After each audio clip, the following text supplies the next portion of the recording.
ಯಾರಿಗೋ ಸೇರ್ಬೇಕಾದ್ದು ಮತ್ತಾರಿಗೋ ಕೊಡಬಾರ್ದು.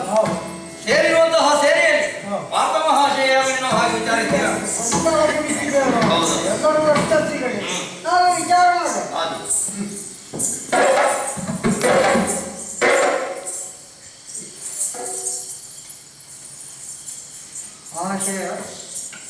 ಏನು ನಮಸ್ಕಾರ. ನಮಸ್ಕಾರಕ್ಕೆ ಪ್ರತಿ ನಮಸ್ಕಾರ. ಪರಿಚಯ ಇಲ್ಲಲ್ಲ ನಮಗೆ. ಉಂಟೋ ಇಲ್ಲೋ ಅಂತ ಈಗೆಲ್ಲ ಆಗ್ತದೆ. ಆ ಸಂಶಯ ನಿಮ್ಮನ್ನು ಬಾಧಿಸ್ತಾ ಇದೆ. ಹೌದು, ಯೋಚನೆ ಮಾಡಬೇಡಿ. ಪಾಂಡವರಲ್ಲಿ ಮಧ್ಯಮ ಪಾರ್ಥ ನಾನೇ. ನಮಸ್ಕಾರ ನಮಸ್ಕಾರ ನಮಸ್ಕಾರ. ಏನ್ ನೋಡ್ತಾ ಇದ್ದೀರಿ? ಕಪ್ಪ ಕಾಣಿಕೆಯನ್ನು ಪಾದದಲ್ಲಿ ಸುರಿಯಿರಿ.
ತಪ್ಪು ನಮ್ಮದೇ.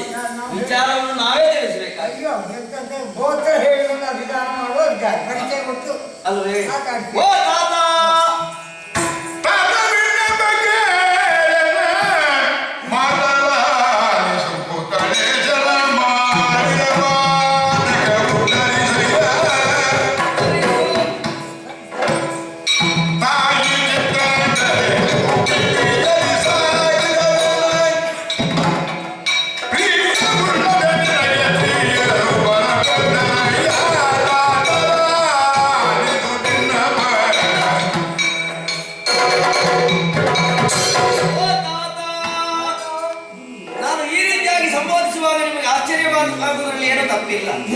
ಮೊದಲಾಗಿ ನನಗೂ ಕೂಡ ಈ ವಿಚಾರ ಗೊತ್ತಿರಲಿಲ್ಲ.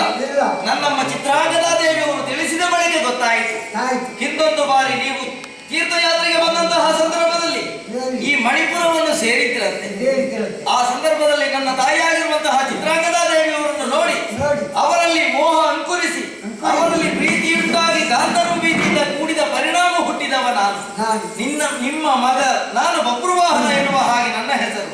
ಮಾಡಿದಂತಹ ಅಪರಾಧಕ್ಕಾಗಿ ಒಂದು ಕುದುರೆಯ ಬದಲಾಗಿ ಸಾವಿರಾರು ಕುದುರೆಗಳನ್ನು ಒಪ್ಪಿಸಿದ್ದೇನೆ. ಕಪ್ಪ ಕಾಣಿಕೆಯನ್ನು ಪಾದದಲ್ಲಿ ಸುರಿದಿದ್ದೇನೆ. ನಾನು ಮಾಡಿದ ಅಪರಾಧವನ್ನು ಒಪ್ಪಿಕೊಂಡು ನನ್ನನ್ನು ಮಗನೆಂದು ಮನ್ನಿಸಬೇಕು, ಸ್ವೀಕರಿಸಬೇಕು.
ಬರುವುದು ಬಿಟ್ಟು ಅನೇಕ ನಾರಿ ವೃಂದವನ್ನು ಸೇರಿಕೊಂಡು ಕಪ್ಪ ಕಾಣಿಕೆಯನ್ನು ನನ್ನ ಪಾದಬುಡಕ್ಕೆ ತಂದಿಟ್ಟು ನಾನು ಮಾಡಿದ್ದ ಅಪರಾಧವಾಯಿತೆಂದು ಈ ಹುಡಿ ಕೂಡಿನಲ್ಲಿ ಹೊರಡುತ್ತಾ ಇದ್ದಾರಲ್ಲ, ಇದು ಕ್ಷತ್ರಿಯ ತೇಜಸ್ಸಿಗೆ ಉಂಟಾದಂತಹ ಕೊರತೆ.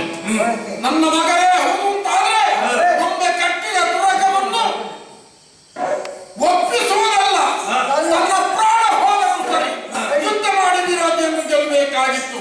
ಅಂತಲ್ಲಿ ಇವ ಈ ರೀತಿಯಾಗಿ ನಡೆಸಿದ್ದಾನಂದ್ರೆ ಇವನು ನನ್ನ ಮಗನನ್ನು ಒಪ್ಪಿಕೊಳ್ಳುವುದಕ್ಕೆ ನೀವು ಹೇಳ್ತಾ ಇದ್ದೀರ. ಇವ ನನ್ನ ಮಗನಲ್ಲ. ಹಾಗಾದ್ರೆ ಈಗ ಮಕ್ಕಳೇ ಇಲ್ಲವೇ?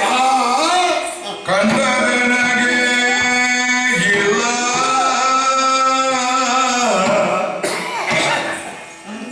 ಕಂಡದನಗೆ ಇಲ್ಲ ಕಾಂತೆ ಸುಭದ್ರೆಯೋ ಬುದ್ಧಿ ಅಭಿಮನ್ಯು ಅಭಿಮನ್ಯು ಆ ಮಗನೇ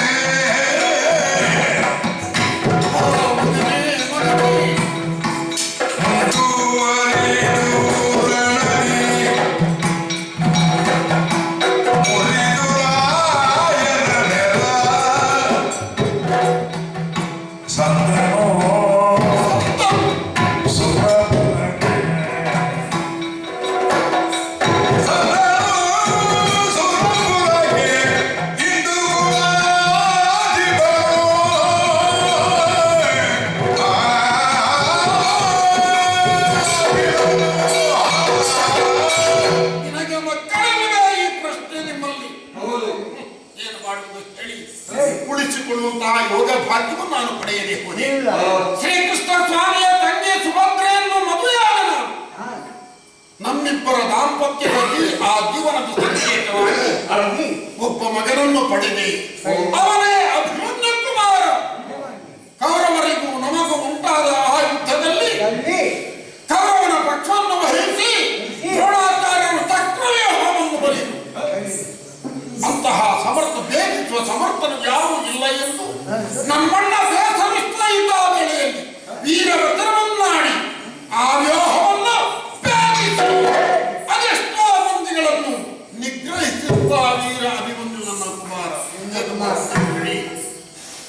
ಅದೆಷ್ಟೋ ಮಂದಿಯು ವೀರರಲ್ಲಿ ಯುದ್ಧ ಮಾಡಿ ಕೊನೆಗೆ ಕೈ ಸಾಗದೆ ನನ್ನ ಮಗ ಅಭಿಮನ್ಯು ಸಂದನು ಸುರಪುರಕ್ಕೆ ಸಂದನು. ಅವನೊಬ್ಬನೇ ಮಗ ಹೊರತು ನನಗೆ ಬೇರೆ ಮಕ್ಕಳೇ ಇಲ್ಲ. ಹಾಗಾದ್ರೆ ಇವ ಮಗ ಅಂತ ಹೇಳಿಕೊಳ್ತಾ ಇದ್ದಾನಲ್ಲ, ಇವನ ತಾಯಿ ಯಾರು?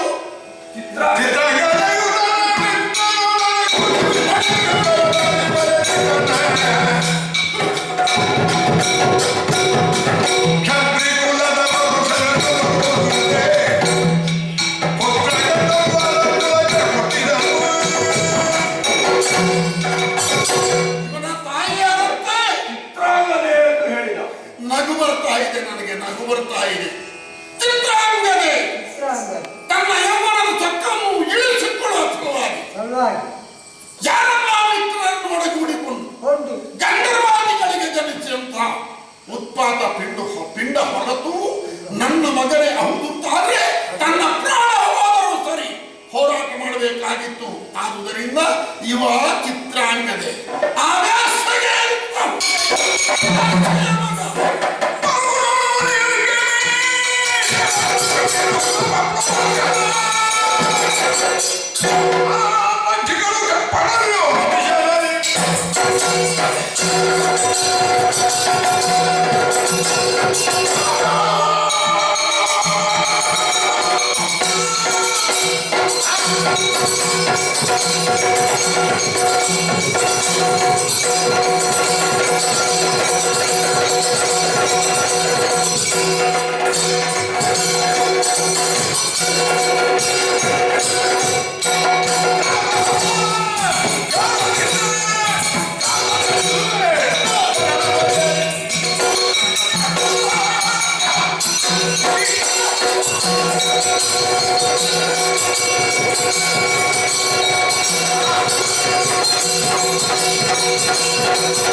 ಪತಿವ್ರತೆಯಾಗುವಂತಹ ನಮ್ಮ ಚಿತ್ರಾದೇವಿಯವರ ಬಗ್ಗೆ ಆರೋಪದ ಬುಟ್ಟಿಯನ್ನು ಹೊರಿಸಿದೆಯಾ? ಪರಿಣಾಮವಾಗಿ ನಡೆಯುವಂತಹ ಯುದ್ಧದಲ್ಲಿ ನಿನ್ನ ಶಿರವನ್ನು ಸೆರಗಿನಲ್ಲಿ ಗಂಟು ಕಟ್ಟಿಕೋ. ಏನ್ ನೋಡ್ತಾ ಇದ್ದೀರಿ?